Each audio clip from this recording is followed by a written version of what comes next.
What's up, guys? Mason the Brock Henderson here, and finally, finally, some consistency. Today was a great game, and obviously people are going to talk about how bad West Ham were today, but to be perfectly honest, watching this game today, we would have won, even if West Ham had played well. This was a game where we played well. We won because we played well. We won comfortably because West Ham were bad. That's the only difference. I think if West Ham were on top of their game today, I do think we would have scored still probably 3, maybe 2, depending on, a couple of opportunities. I do think West Ham probably would have scored at least 1, maybe 2, because, as bad as they were today, they still hit the crossbar 3 times. So clearly they were not at it, and yet we still are a little bit leaky defensively at times. And I do just think the personnel back there needs some refining, needs some more quality. But overall, it was a great performance. And I'm going to start talking first about Pochettino, because obviously I've had my goes out of him. I've had my issues with him throughout the season. But today was probably one of his best manager games all season long. And a lot of it comes down to, first of all, like I've been saying, we've had good performances in the past, but it feels like those performances never turn into anything after. It's good performance, and then the next game, all of that's completely gone out of the player's mind. It feels like there's no motivation coming from the manager to get these guys back to the same thing we just saw the previous game. So to see it 2 games in a row, I do feel like he has something to do with that. On top of that, I think the tactics today, they're similar to what we saw against Tottenham, but today it just really all felt so smooth. And it's tactics that are a little odd. They're a little different than what we've seen throughout most of this season, but they worked a treat today. Because they've got, so the 4-2-3-1 is basically the starting lineup, formation, whatever you want to call it.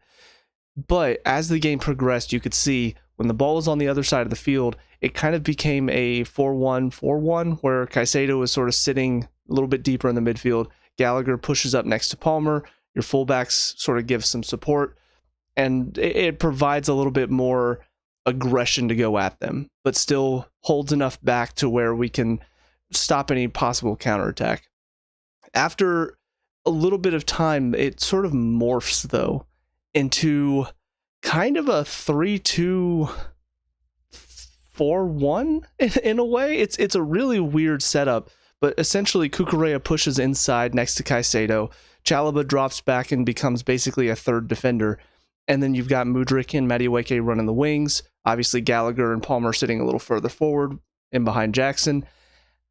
And something about that just works. I think a lot of it is down to we now have 4 guys in the midfield. And as long as your wings don't get overrun with numbers out there, it works fine, because we have basically controlled the midfield with this tactic. And it made it to where anytime we were passing out of the back, anytime we were putting pressure on, it was very much we were in control. We were dominant because we had the numbers, we had control of the midfield. And that's a lot of how, again, take nothing away from the fact that West Ham were bad today. They were. And I kind of hate it for David Moyes, because he's one of the managers that I'm kind of fond of. I don't hate him. I hate the fact that he's managed, Man U and now West Ham, 2 teams that I'm not particularly fond of. I think he's a good manager. I think he seems to be genuinely a good guy too. So I hate the fact that he's struggling so much as he's coming to an end at West Ham. But no, yeah, they were awful today. However, we have to take advantage of that. We still have to make sure that that awfulness pays for us, and we did. And again, we were good enough that even if West Ham were good today, I still think we would have won. I still think we would have handled business. It would have been a little bit tighter, maybe 3-1, maybe 3-2. But I still think we would have won today because of how we set up and because of how we were able to dominate the game. So credit to Pochettino for that. I think he did a good job, not just with the tactics, but also, again, getting these guys back out there and showing that we can put together not just one good result, but 2 in a row. And outside of the Arsenal result, how many has it been now? I think 10 out of 11 games we've not lost. So clearly there's a bit of form finally finding itself at the end of the season. And in my opinion, the reason why I've wanted Pochettino gone for majority of the second half of the season is because it felt like there was no change. It felt like everything was the same. It's why I had such an issue with Potter last season, because everything was just the same every game, the same problems, the same tactical issues. It felt like nothing was different. It felt like there were no changes being made to adjust and try to fix the issues. For Pochettino, there hasn't been a whole lot of change throughout most of the season. We finally started to see that over the past few games since the Arsenal loss. It feels like, we first half of Villa was bad, made some adjustments, and then all of a sudden looked good again. And then against Spurs, it was good. And now here against West Ham, it was great. So it does feel like he's finally made the changes needed. Some of it has been tactical. Some of it may have been, stuff on the training ground. Whatever the case, we're finally seeing a difference in this team. And so because of that, I do feel like Pochettino has saved his job a bit, because I think he was a bit on the hot seat, especially after a run of what was good results. Again, we didn't lose, but we drew 2 relegation candidates back to back. So it was a very iffy run of results, and then the 5-0 against Arsenal was almost feeling like final nail in the coffin for him. So to turn that around, get a decent draw against Villa, good win against Spurs, now a great win against West Ham, and looking possibly at a Europe spot, I think it's a good sign for Pochettino. It's a good sign of what might be come next season if we can get some better players in the summer. But what that does, though, looking at the table and how it sets us up for it. Now, granted, this is all... I'm hoping this is not one of those false flags. I'm hoping this is not okay, we've had 2 good results, and then we go away to Forest, and being on the road again, it sets players off, it puts them off their game, and then now all of a sudden we can't beat Nottingham Forest. But looking at it, we've got Forest, who they will be fighting for their lives, but they haven't gotten the quality really to get the job done. In a game where we should be better, we have enough quality, we're on a good run of form, we should be good enough to beat Forest at their place. So we win that match, hopefully. After that, we've got Brighton and Bournemouth. Now, Brighton, they did get a decent win today against Villa, but they've not been good this second half of the season. And then Bournemouth, we saw yesterday, it looks like they don't even care anymore. It's like, all right, season done, we're not relegated, not getting into Europe, let's just finish out the season. They looked like they just did not want to get beat too badly against Arsenal yesterday. So those are all 3 winnable games. You look at, Man U and Newcastle, both of them don't necessarily have easy games. Man U has, I think they've got Palace tomorrow. I know they play each other, Newcastle and Man U, so that's a game that hopefully a draw comes out of it, because that would really help us. Man U still have Arsenal, and then I think they've got a fairly easy game on the final day. Whereas Newcastle, I think theirs is kind of mixed. Like, they have Man U, which will be a bit of a rough one depending on what Man U team shows up. But then they've got I think they've got Brighton next. So that one, based on the Brighton we saw today, maybe they'll be good, but you never really know. But the thing is, for Spurs, they're getting... Yeah, okay, so it's 3-0 now to Liverpool. So they're getting crushed right now by Liverpool. They've got Man City on the horizon. There's a good chance. I know they've still got Burnley and Sheffield. So, granted, that should be enough to keep them out of our reach. Because if they go only one more win, if we win out and they only get one more win for the rest of the season, and those are the only points they get, or those 3 points, we could top them. And now all of a sudden, if we also manage to top Newcastle and Man U, now we're looking at a Europa League spot instead of Europa Conference League. So the excitement is there. The anticipation is there. Now, of course, with that in mind, it would also mean that I had no expectations for the rest of the season, especially after the FA Cup defeat. I'm thinking there's no way we're getting into Europe. Now there's that hope, that belief that maybe we can. And so, of course, now it's going to be even more disappointing if we don't get there. But if it's because it was out of our hands, if, say, Newcastle, Man U, Spurs, if they all get their jobs done and they manage to top us in Europe because of that, if that's why we don't make it, fair play. But if we don't make it because we drop points against Forest, and then we go and we drop points against, say, Brighton, that would be, I would say, hugely disappointing, because those are two games. Yes, they're both on the road, but they're both winnable. Those are both games that we should, based on, again, Forest are not a good team. I'm a little sad that they're going to be staying in the league, because I'm not a big fan of them. They have done a horrible job with their recruiting. They just go and buy a whole new team every single year, and they're not good. And then you've got Brighton, who, again, yes, they turned it around today, but Villa have not been great recently. So beating Villa right now, it's a good result for them, but it's not one that convinces me that they have got enough in their tank to really turn their season around in the final two games. So for me, the Brighton game is another one where we should be taking that game to them, and we should be walking away with all 3 points. And then Bournemouth on the final day, I mean, it's at home. Again, Bournemouth seem like they're already on vacation, so that should be an easy 3 points for us. So those are 3 winnable games. So I had to pause there. Wonder goal from Harvey Elliott makes it 4 for Liverpool. So yeah, Tottenham are definitely not winning this game. But I'm not saying if we don't win every single game, it's a huge disappointment and it's a failure of a season. It's clearly a step in the right direction from what we've seen for most of this season. It's going in the right direction. Now we just need better transfers during the summer, and we need Poch to continue to show the desire from his point of view and from the player's point of view. We need to see more of what we saw today. So, but I do think, though, if we don't at least win 2 of these final games, I really do think that there's going to be a bit of a question of, is Pochettino the right man going forward into the future?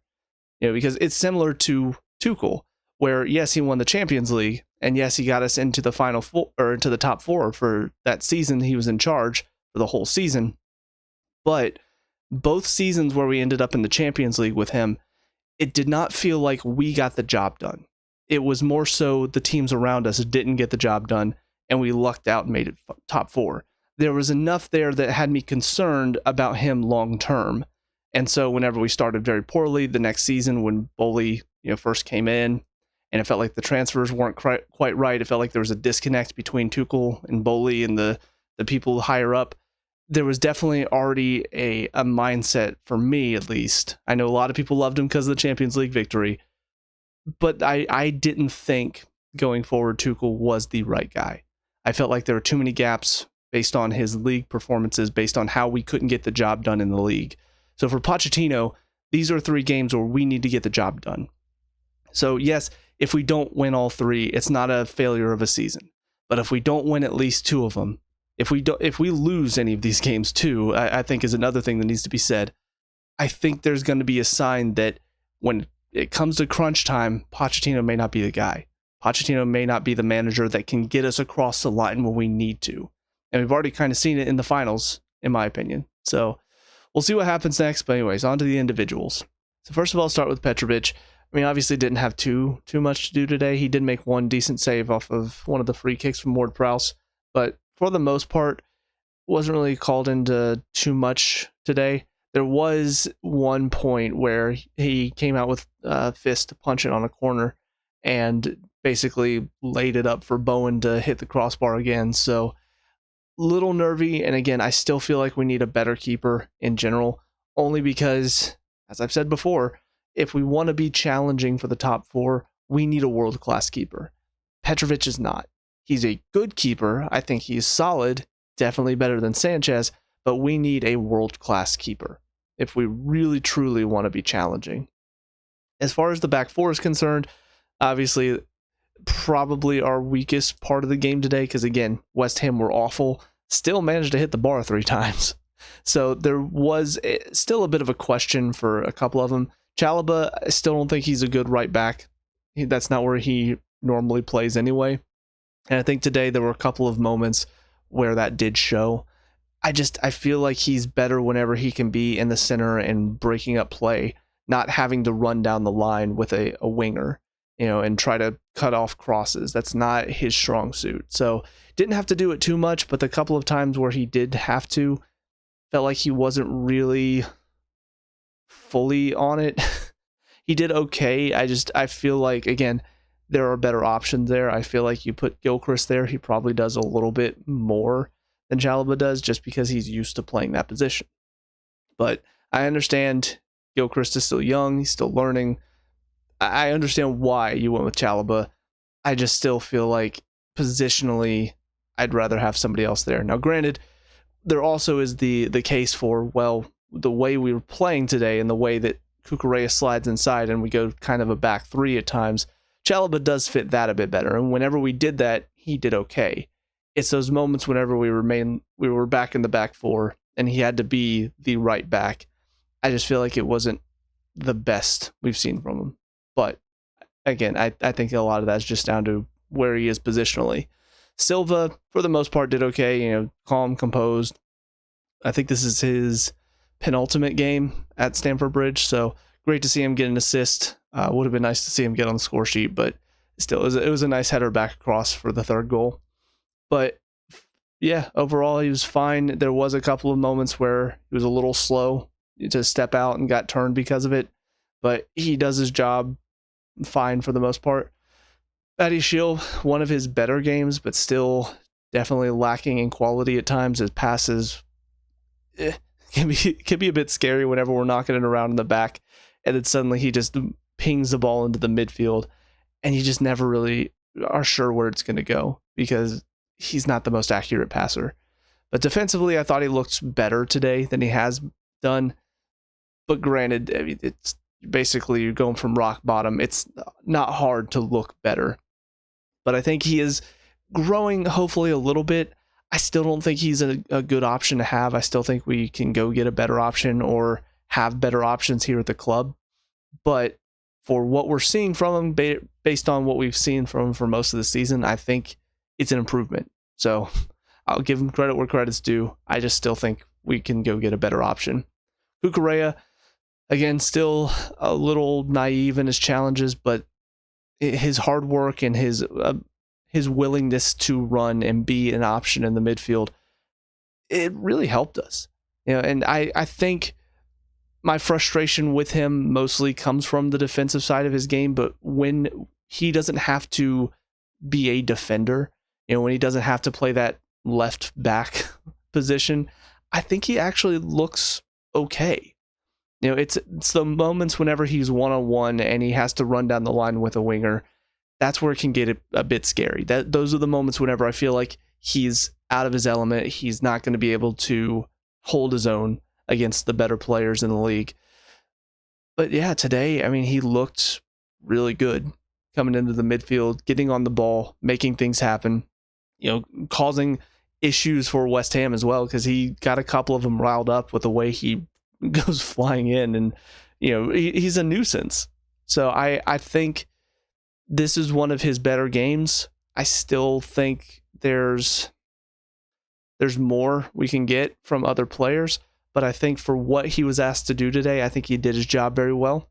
And for that, I will, again, similar to Badiashile, I don't really rate either of them, but I will give them credit whenever they put in a good performance. Today was a good performance for both of them. So as far as the midfield is concerned, Caicedo, once again, great performance. That's 3 in a row now where he's looked really good. Again, the Villa game, it was mostly the second half they looked really good, but still, I mean, it's a huge improvement from what we've seen for most of the season. So I think whatever Pochettino's having him do, whatever the system is right now, I think you got to stick with it, because this is getting the best out of Caicedo that we've seen throughout the entire season.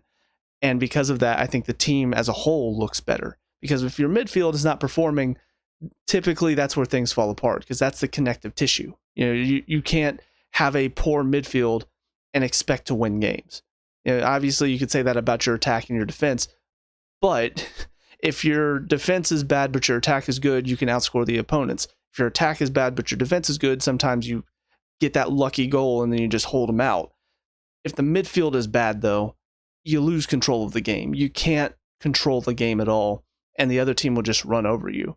So the fact that we've had Caicedo stepping up in these last few matches, it's really shown how well we've been able to dominate the game at times, because he is so commanding in there with his challenges, with the way he can get on the ball. His passing still is a little lacking at times, but his dribbling has come leaps and bounds from where we saw him earlier this season, where he was constantly getting the ball plucked off of him. So fantastic performance from him again today.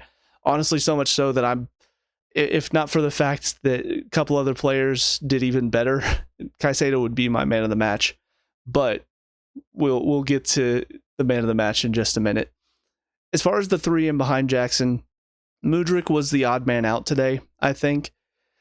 Probably the weakest performance on the field, only because he just still lacks that quality up top. He works hard, he gets the ball moving pretty well, he can get around players, and his dribbling, his work rate is all well and good, but when he gets into the final third, there's just this lack there. And I think that's where, unfortunately, when you look at that front three, if anybody's going to come out, if anybody's going to be the first sub, most of the time it's going to be Mudryk, because he's just not giving you anything. He had that moment, Palmer played him through brilliantly, and he can't find the far corner. He puts it right at the keeper. So it's happening too much for him. And again, I think his work rate is good enough to warrant him playing, to warrant him getting more time. But if his finishing doesn't start improving more, I think there's a good chance that, let's say Sterling comes off the bench, or Nkuku's coming back. I think there's a good chance that Mudryk ends up making way for one of those two if they come in and they start playing really, really well. Palmer in the middle, still not one of his better games, but better definitely than the game against Spurs. Obviously got himself a goal, and his passing today, his work rate, his vision today, it was just all much better than what we saw the past few games. So whether it was the illness that was affecting him or whether it's just that lack of confidence after being out for a game, it's coming back now. And I think if we continue to see this version of Palmer, along with the fact that the overall play of the team is getting better, I think it could be really, really good finale for us for this season. So Matty Wake on the right side, honestly, probably one of his best games. And not just because he scored a goal, but because he assisted. And not just assisted when he could have taken it and tried to score himself. And it was that moment that just, as he's breaking down the field, first of all, it was good time to score, because right after halftime kind of demoralizes the other team whenever they're thinking, all right, 3-0, we can still get back in this, and then 2 minutes in you score. But I just, watching him run down the field, he's one-on-one with the keeper, and I'm thinking, okay, so this is it, right? This is the moment where my frustration with him builds. He's scored a goal. He's been largely okay. He's given the ball away a little cheaply at times, but he's been fine for most of this game. But here we are. It's a chance to put the game away, and he's going to run down the field, and he's going to pass it right at the keeper, and I'm going to get pissed off. And then he looks and finds Jackson, and then Jackson scores to make it 4. And it's not a Matty Aweke thing. And I'm wholly impressed that he actually made that decision in that moment. Because again, my biggest frustration with him recently has been his selfishness, has been his unwillingness to pass whenever he thinks he's got a better option to shoot and score. Today, he made that choice, and we benefited from it. Because again, that goal was monumental in really making sure that we dominated the rest of that second half. So, yeah, great for him to get the assist. I do think he was a little naive following that assist. There were a few moments where defensively he did some stupid stuff. He made one foul that was basically in prime Ward-Prowse range. Thankfully, it wasn't a great free kick. It was okay. And Petrovic made a good save.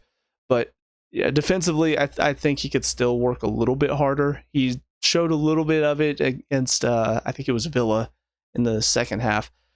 But I think he could still provide a bit more, trying to work back and trying to help out in defense. Because I think Mudryk does that perfectly fine. But no, man of the match today, it has to be Jackson. Because not only does he get 2 goals, which, the second one was even better, in my opinion, because it's him timing his run pretty well. Now, a little bit of luck, Kazuma was a bit naive in how he kept him on, but it's still a good run, and then he scores a 1-on-1 against the keeper. And that's not something he's done for most of this season, if not all of this season. So to see that goal, he also gets the 4th one again that puts the game to bed, and his overall play today was just really solid. Mistakes, definitely, clearly he still has areas to improve in his game, but for the most part, I mean, his work rate, his ability to get him behind, the challenges he puts in on the defenders, all of it, there's so much about his game that is very effective and very dangerous for the other team that I think it kind of goes unnoticed if he's not scoring goals. So to score 2 goals today and continue to do what he's been doing well for most of the season, and again, the 101 finish for me is just, it's a sign that there's a bit of an improvement. Because that's, granted, he could go into the next game and have 2 101 chances that he puts right at the keeper again. But my hope is that this is a sign that his confidence is growing, and now he's going to start slotting him in a bit easier. He's going to keep that cool head a bit more. Because I think that's the big thing about a lot of these young players is they tend to lose their head. They get in those spots to score, and they kind of just, oh my God, I'm right here, I can score, and it kind of gets the better of them, and they put too much power on it, or they don't really focus on where their placement is. And I think that's, again, I said in the last video, but that's where Palmer, I think, is ahead of everybody else, because he's a young player, but even at this age, he's still got that sense of how to keep his composure in pressure situations and not lose himself. Now, granted, not like he's perfect, not like he's going to do it every time, but I would say 60-70% of the time, he's going to keep his composure and he's going to find the net. So, but yeah, for Jackson today, great performance. Good for him too, because I've been wanting to see more from him, and I think today was a good sign of steps in the right direction. As far as the subs that came on, Cass today was the first one. Not much from him, honestly. I don't feel like he has the pace to keep up in this league. He seems a little too slow. He needs, either he's got to be a striker who can basically just stand up there and almost be like a Giroud in a way, where he's got, I mean, he does have decent height. So maybe that, but I just don't see enough from him to be considered one of our midfielders, our attacking midfielders, to get up and back with the attack and with the defense. It just feels like he's a little too slow for that. And Cuckoo was the other sub that came on with him, and a decent little cameo from him. Nothing too spectacular. Good to see some minutes under his legs, but I feel like at this point, probably because of all the injuries, he looks like he's holding back a bit. He's not really going all out. He's not going into every challenge 100%. He's not fighting hard to win the ball back. So unfortunately, I think until he is 100% fully fit, definitely not going to get injured again anytime soon, I think we're probably going to see similar cameos from him. He's going to come off on the bench. Anytime he's in space, we might see a little bit of cleverness from him, but if it's tight, if it's really jam-packed in there, I just don't think he's really going to give us enough, unfortunately. But again, I think that's coming from a mindset of I don't want to get hurt again, which, given his season so far, kind of understand that. Gusto coming on, good to see him get a few minutes as well after, I don't remember what he injured, but yeah, he's been out for a little while. So good to see him get some minutes under his legs, because we need a true right back there again. And not, as much as I think Gilchrist is done okay, I mean, he's still very young, and he's still got that naivete that we see from, again, Cucurella defensively. So we do need Gusto to come back. We do need his ability on that right side that we've sorely lacked, I think, in the past few matches, at least for the most part. We've compensated based on what we have, but I do think he will provide just that little bit more that will probably see us through a few games here at the end. Disasi also came on with Gusto, and his was just kind of a, bring Silva off, give him a standing ovation for his second to last game here at the Bridge, and also just get somebody on that has a bit more pace and energy back there. So it wasn't a great substitution, but it was late in the game. We're already, I think we might have been 5-0 up at that point. I actually don't remember. But yeah, it was here, Silva, come off, looking a little tired. Disasi, go on, just run around. So, and then the final one was Gilchrist came on for Palmer, and that just pushed Gusto a little further down the field. And I like the fact that Pochettino's trying to give Gilchrist some more game time, because I think if he does get in those situations more, I think we'll see a lot of growth for him. because he's got the work rate, he's got the desire to go win the ball. It's just the know-how, the instincts that he's got to grow. So more game time, I think we'll see that growth. So I like the fact that we're games clearly won. We're clearly out of any sort of trouble. Let's give Gilchrist, let's give these guys that are a bit younger, that maybe do just need that little bit more experience, let's give them that time. I want to see more of that. So I'm glad Pochettino did that today. But yeah, all in all, like I said, great performance. I'm still a little concerned just because, again, I now have hope for the end of this season. I have hope for Europe now. So it'll be even more disappointing if it doesn't happen. I will also say, while I was doing this review, it was nearly 4-3. It's still 4-2. But yeah, it's 4-2 now. So Tottenham have suddenly turned this game around, but there's only, I don't know how much stoppage time is going to be, but there's less than 10 seconds in regular time. So I still feel like Tottenham are losing this match, but there is that outside hope of Europe. And so now I feel like every match I'm going to be going in with raised expectations, with more hope than before. And unfortunately, that also means that if we don't see out the season, the disappointment will be even higher than it would have been before I felt this way. Like if we lose the game against Villa, we draw or lose against Spurs, probably draw based on how bad Spurs were. If we didn't get the job done again today against West Ham, or maybe looked a little sloppy in defense, gave them a couple of goals. If we didn't get these 2 games done, I feel like I would have gone into these final 3 and just went, who cares? Whether we win or whether we lose, let's just finish this season. Let's just move on to the next one, get some better players in, get a better manager in. Let's go again. But now I'm sitting here going, no, okay, we've got a chance for Europe. We've played well. We need to beat these teams. We need to win all 3, get some better players in the summer, keep Pochettino, see what else he can do now that he's officially turned it around. So I just hope that I'm not getting my hopes up too high for the end of the season. But that's it for me. So let me know down in the comment section below. What were your thoughts on the game today? Let me know. We can talk about and discuss all that good stuff. Leave a like and subscribe for future Chelsea reviews. And until next time, I hope you guys have a great day. And I will talk to you all later. Peace out.